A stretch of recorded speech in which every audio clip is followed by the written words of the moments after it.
Wala naman tayong mutual defense treaty. Hindi naman ito manganganak ng isang executive agreement na biglaan.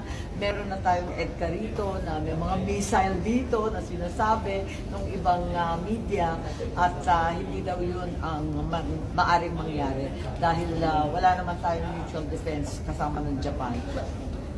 Ma'am, comment sa threat ni VP Sara sa kapatid po. Wala na muna akong comment. Makikinig muna ako. Ano ba sinabi ni Bongbong? Hindi ko narinig eh. Hindi raw Ma'am, papalagan daw niya. papalag daw. Papalagan daw po ni Pangulo. Hindi daw dapat pinapalagpas yung mga ganong banta. Okay. But were you surprised? Hindi nga eh. Papakinggan ko nga kaya ako mag-comment. Pero are you concerned po? Willing kayo Willing kayo maging maging tulay tulay? sa kanila? Hindi, basahin ko muna. Ma'am, pero kahapon bumisita ka kay VP Sara. Hindi. Pumunta lang ako sa Bebera. So hindi kayo nagkausap. Pero are you concerned po sa kapatid po ni